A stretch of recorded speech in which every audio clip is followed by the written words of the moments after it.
poem. I was a wild child in the 60s and 70s, and as a result, I burned out a whole bunch of cells that I didn't think I was going to need, and as I've gotten older, it's too late now. So, one of the things that I need to tell you about me is that my day job, I coordinate a program for home health and hospice exclusively for HIV clients. And our numbers are far smaller than yours. And so it allows us to really develop intimate relationships with our clients. And for a real long time, I've been doing this since '85, and for a really long time, I've been unable to write about it, although it comes out, it's just kind of like an overall depression, like I need a Fexer or something. But I got to see Mark Doty this fall, and I don't know if any of y'all are familiar with him, but he writes really exquisite work. And I patterned a poem very loosely after Gross Fugue. And this poem is called In the Beginning. The children are marching. They have sprouted from the ground, mud glistening on their cheeks. Their wings still wet, feathers plastered to their thighs. Chris is shaken by an unseen hand as he spits and sputters sounds. His mouth a bloody babble. There's no meaning in his utterance. There's no peace in his passion for this graceful man. There's no grace in his leaving. And the children are marching. They are stepping with the bold stride of the anointed and sure, palms splayed outward. The wind whistles in their wounds. Ray lies still as a ghost. And his sister and lover hover over his silent body, urging him to go. Go to the light, go to the light. The boy is up. He has already started walking. And the children are marching. Their voices sing a high, sweet song akin to keening, as if they could keen in such bright air, as if they could howl in sunlight. Robert lies blinded by a blizzard in his eyes. He is smothered by an army in his chest. He will fight like a hero. His provisions will run out. And the children are marching. The sun is burning. Their faces turning brown as a common bean. They go barefoot, feet flattening over the land of man, over the hand of God. Carla is slight as a whisper, light as a prayer.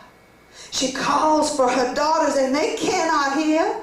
Her old dreams have sent them running into tall grass and rolling in their lovers' arms.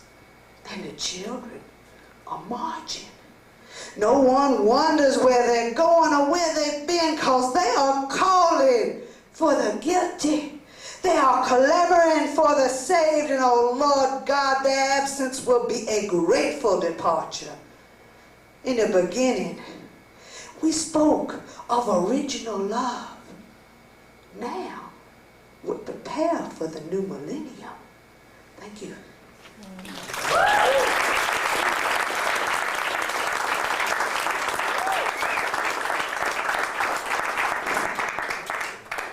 Now, y'all got to all give me good thoughts, because I put that book down. If I fuck up now, I'm going to really be in some trouble. This piece is called Anaconda. It is the title, poem to my book, and Anaconda is a Kaddish. And a Kaddish is a prayer for the dead, right? But we all know that the dead don't always stay dead, right? You see your mama walking in the grocery store aisle. You see a dead friend from somewhere else across the street. You see people in your dreams. It might have been you in that dream, in that car, piloting that white convertible like a landlocked plane over the Austin Hills. You straddling the white line at 3 a.m. screaming, "Do you love me?" carrying your words like a banner behind you. Must have been me sitting buck naked in the rolled up top, my arms flung out, my legs spread wide, feet looped behind the seat. Safety from flying in the face of the sky each time there was a dip in the BK's road. Anaconda rolls like water boiling.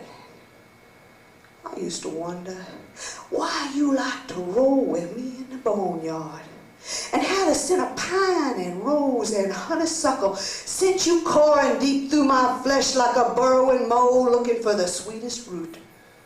How you never noticed?